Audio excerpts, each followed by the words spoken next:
Elena Rodriguez wiped the sweat from her brow, leaving a streak of grease across her forehead as she maneuvered her beat-up survey pod through the labyrinth of discarded spacecraft.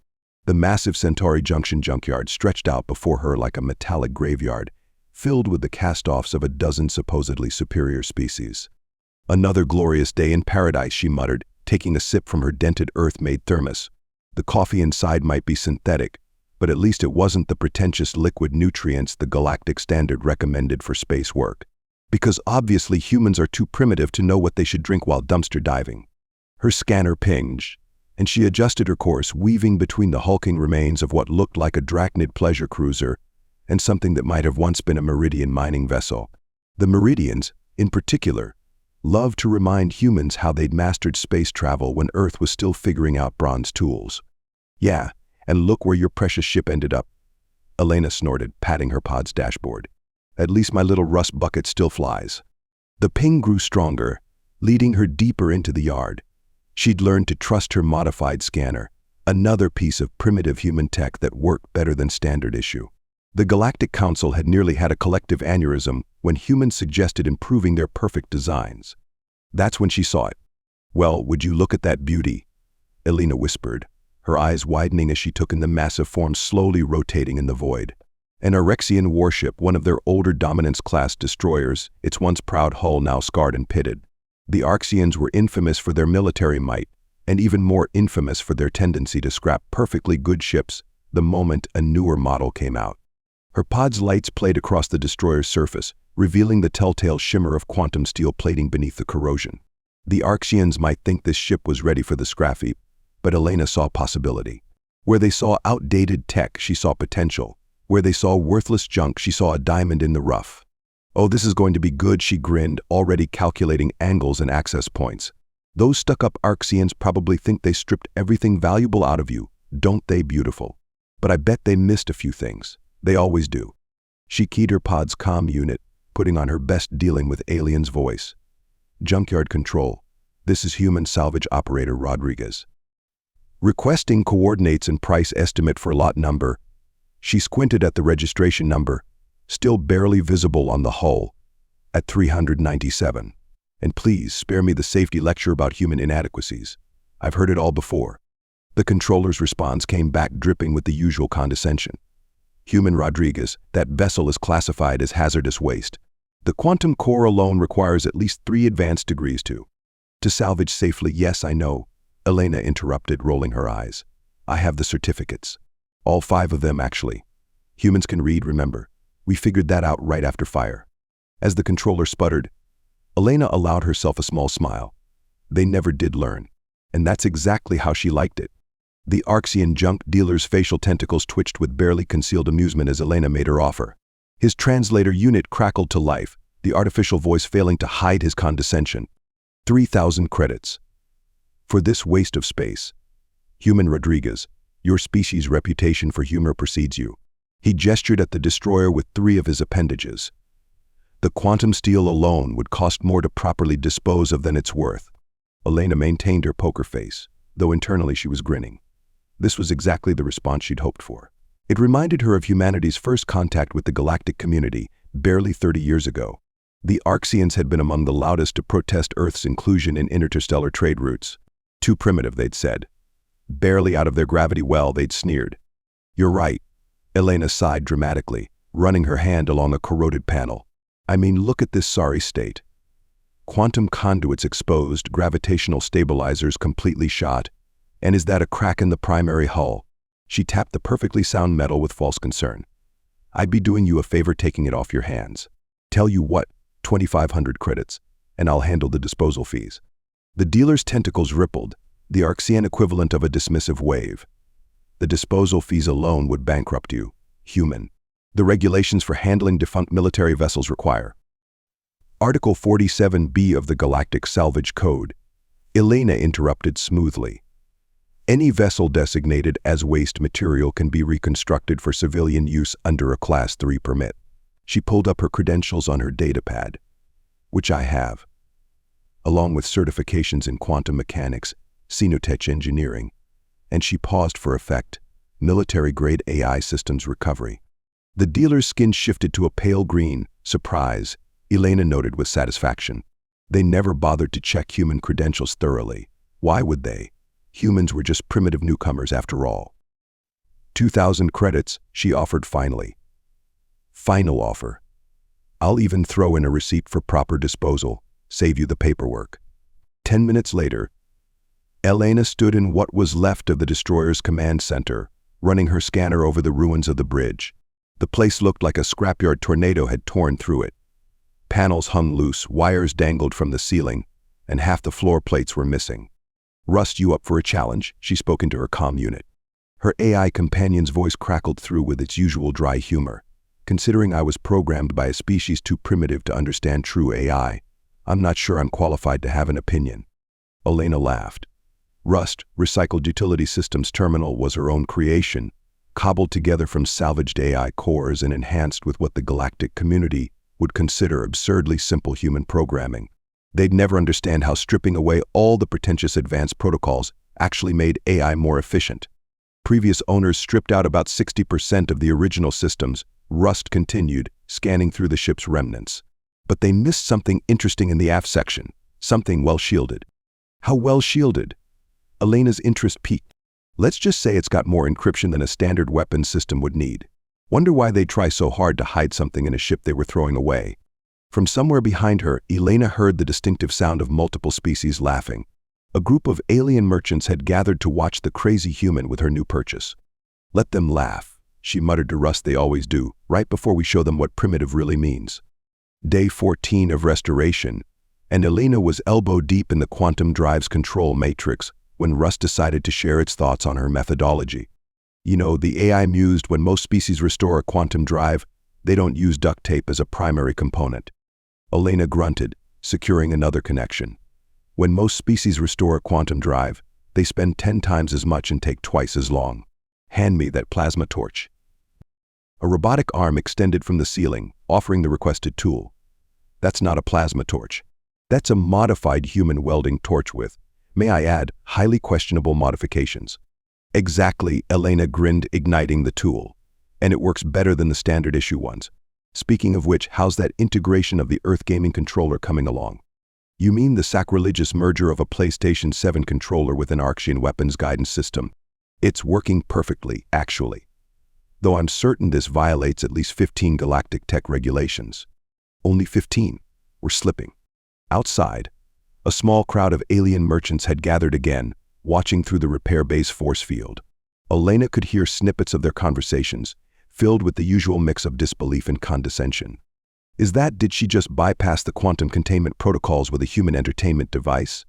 Impossible. Their species barely understands quantum mechanics. Elena wiped her hands on her coveralls and moved to the next system. The neural interface network needed reconnecting, and she had just the solution. She pulled out an old virtual reality headset, modified with salvaged Drachnid synaptic receivers. Oh no, Rust intoned. Not the VR hack again. Oh yes, Elena sang, connecting the hybrid device to the ship's mainframe. Remember how well it worked on that Meridian cruiser? You mean the time you used human gaming tech to pilot a ship designed for a species with 3 brains? The fact that it worked is precisely what terrifies me. The growing audience outside suddenly hushed as Elena powered up the main engineering console. Rows of lights flickered to life, displays illuminating with a mix of standard galactic text and human-modified interfaces.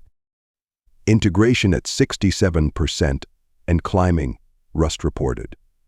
Though I feel compelled to point out that your power routing solution is essentially the Starship equivalent of a human extension cord.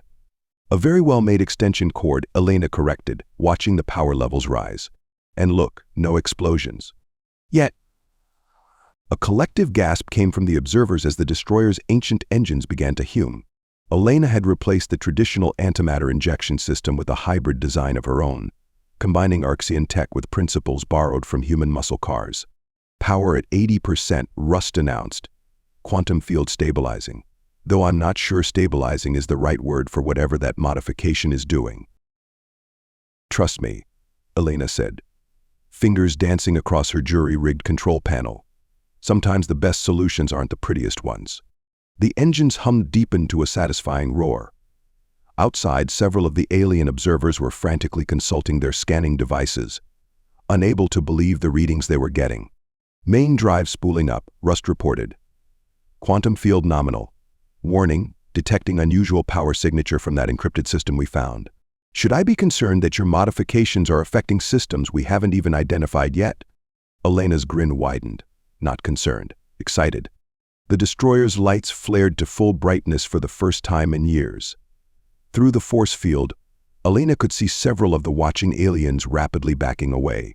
One of them was already on their comm unit, probably calling the authorities. Full power achieved, Rust announced, a note of surprise in its artificial voice. All systems nominal. Though I use the term nominal loosely, given that half of them aren't exactly operating to original specifications anymore. No, Elena agreed, patting the console affectionately. They're operating better than specifications. Now, let's see what other surprises this old girl has hiding in her circuits. The encrypted system pulsed again, stronger this time, as if responding to her words. Elena stared at her diagnostic screen, double-checking the readings. The encrypted system they detected wasn't just well hidden, it was practically invisible to standard scans. But thanks to her modified Earth sensors, which the Galactic community considered hilariously primitive, she could see exactly what she'd found. Rust, she said slowly, a grin spreading across her face. Are you seeing this? If by this you mean the highly illegal military-grade weapons system that the Arxians somehow missed in their decommissioning process, then yes, I am seeing this. I am also calculating the numerous ways this discovery could end with us in a galactic maximum security prison. Elena's fingers flew across her hybrid control interface. Look at these specs. Full quantum torpedo tubes, plasma lance arrays. And is that a prototype gravitic cannon? Oh good, Rust deadpanned, you found the super illegal prototype weapon. I was worried we'd only discovered regular illegal weapons. That's such a relief. Through the repair bay's force field, several alien merchants had stopped to stare. One Meridian's eye stalks were practically tied in knots trying to process what their scanners were telling them. Don't worry, Elena muttered, already pulling out a modified game controller. They still think we're just crazy humans playing with junk. Now, help me route these weapon controls through the human interface. Ah yes, because the only thing better than discovering forbidden military hardware is controlling it with technology designed for playing space invaders. Elena snorted as she worked. Hey, those reflexes from gaming came in handy during the Mars defense crisis. Besides, have you seen the original Arxian control scheme? 6 tentacles required minimum. This is way more efficient. She connected the controller, and holographic targeting displays sprang to life around her. The weapons systems hummed with power, responding to her inputs as smoothly as any game console. I feel compelled to point out, Rust observed, that the neighboring merchants are looking increasingly nervous. Particularly since you're cackling like a villain from those ancient human entertainment videos you keep showing me. Let them worry, Elena said, running through targeting protocols. Besides, we're not doing anything wrong. Technically, since I own the ship, I own everything in it, including any accidentally overlooked prototype weapon. I'm sure the Galactic Council will completely understand when you explain it that way. They're known for their sense of humor about humans possessing advanced military technology. Outside, the crowd of onlookers had started to thin, several merchants hurriedly packing up their nearby stalls. A group of Arxian officials had appeared at the edge of the under-repair bay, their tentacles writhing in agitation as they consulted their datapads. Elena, Rust said, its tone shifting to something more serious. Those officials are making calls. Rather urgent ones, judging by their color changes. Perhaps we should consider being somewhere else very soon. Soon, Elena agreed, not looking up from her work. Just need to finish integrating these systems. You know, for purely civilian purposes. Of course. Nothing says civilian spacecraft quite like a gravitic cannon controlled by human gaming technology. Exactly. And look, the targeting system works perfectly with the VR headset. It's like they designed it for this. I'm updating my prison probability calculations as we speak. Elena just grinned wider, watching the weapon systems come fully online. The encrypted systems had been more than just overlooked. They'd been deliberately hidden. The question was by whom? And why? The Arxian officials were definitely calling for backup now. The pirate ships dropped out of hyperspace like ugly metal wasps, their arrival sending the junkyard into chaos. 3 Drachnid raiders, their hulls painted with garish symbols, opened fire on the nearest merchant vessels. Well, Rust commented dryly as alarms blared across the destroyer's partially reconstructed bridge. This should be an interesting test of your modifications. Assuming we don't explode spectacularly first. Elena was already in her jury-rigged command chair, pulling on her modified VR headset. How many systems are combat ready? Define combat ready. If you mean meeting galactic military standards, then 0. If you mean held together with human innovation and questionable engineering choices, then about 60%. Around them, merchant ships were scrambling to escape. The Arxian officials who'd been so concerned about Elena's activities moments ago were now among the first to flee, their sleek vessels disappearing into hyperspace. Quantum drive? Online, mostly. Weapons? Operational, if you consider gaming controllers military-grade equipment. Shields? Let's call them a work in progress. Elena grinned, powering up the main systems. The destroyer's engines roared to life, a sound somewhere between a proper military vessel and a souped-up hot rod. Perfect. Time to show these pirates why you shouldn't judge a ship by its rust spots. The first pirate vessel noticed them moving, probably expecting easy prey. They opened fire, their plasma bolts streaking through space. Incoming fire, Rust announced. Our shields are at 40% capacity and held together with what I believe humans call hope and prayers. Elena's hands flew across her hybrid control system. The destroyer responded like a dream, if dreams were cobbled together from spare parts, and technically violated several galactic engineering protocols. She juked the massive ship sideways, letting the plasma bolts streak past. That move should not have been possible, Rust noted. The inertial dampeners are screaming in 3 different languages. Time to return the favor, Elena said, bringing up the weapon's interface on her VR display. The gravitic cannon hummed to life, its targeting systems now simplified through what was essentially a first-person shooter interface. You're going to engage pirates using hardware meant for human entertainment, Rust said. I'm not sure whether to be terrified or impressed. Both is good, Elena replied, squeezing the trigger. The gravitic cannon fired, its beam distorting space itself around the nearest pirate ship. The raider's shields crumpled like tissue paper, and its hull buckled in ways that suggested the laws of physics were more guidelines than rules. The remaining pirates, realizing their prey had teeth, split up to attack from multiple angles. Elena responded by activating her most questionable modification yet. She'd rigged the ship's quantum field to interact with the artificial gravity system in ways that made proper physicists cry. Warning, Rust announced as Elena executed a maneuver that should have torn the ship apart. We are now breaking approximately 73 different laws. Physics is among them. The destroyer spun on its axis, bringing its plasma lance arrays to bear. Elena's gaming reflexes took over as she lined up the shots using what was essentially a space-based version of a rail shooter. Plasma bolts lanced out in precisely timed bursts, catching one of the pirates in its engine section. 2 down, Elena called out, already tracking the third. How are we holding up? Shield integrity is at 25%, which is honestly about 24% better than I expected. Primary power is fluctuating, secondary power is mostly wishes and dreams, and I'm pretty sure that last maneuver violated the Geneva Convention somehow. The final pirate ship was trying to retreat, its captain apparently deciding that this particular junkyard wasn't as defenseless as advertised. Elena wasn't about to let them go, they'd just attack somewhere else. Time to test that prototype torpedo system, she said, bringing up yet another repurposed game interface. You want to fire experimental weapons, Rust said, using a targeting system designed for angry birds. Trust me. The torpedo launched, its quantum warhead guided by Elena's unconventional but effective control scheme. It struck the pirate ship's engines with surgical precision, leaving the vessel dead in space. As the dust settled, Elena saw that some of the merchant ships had stopped their retreat to watch. She could imagine their expressions as they realized that a primitive human had just taken down 3 pirate vessels using a half-reconstructed destroyer controlled by gaming equipment. Well, Rust said into the stunned silence that followed, I suppose this means we won't be getting that citation for improper weapons registration after all. The junkyard's security station was packed with a mix of local authorities, military officials, and very confused bureaucrats. Elena sat in the center of the storm, boots propped up on the conference table, sipping her Earth-made coffee while a parade of aliens tried to make sense of what had just happened. Let me get this straight, the Arxian admiral's translator crackled, his tentacles twitching with barely contained frustration. You defeated 3 armed raiders using a decommissioned destroyer that we certified as completely stripped of military capabilities. Yep, Elena replied, popping the P sound in a way that made several officials wince. Amazing what you can do with some duct tape and a PlayStation controller.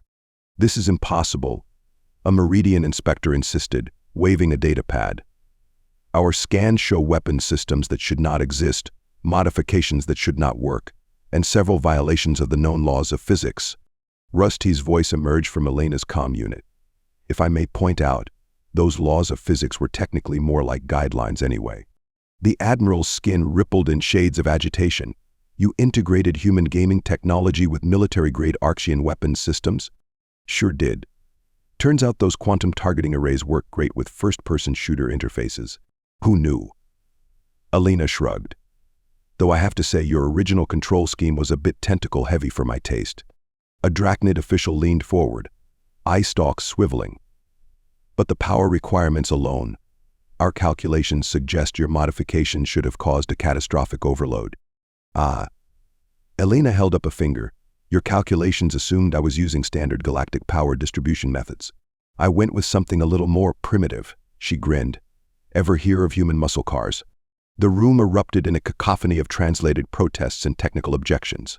Elena caught snippets about safety protocols, engineering standards, and several references to humanity's limited understanding of advanced technology.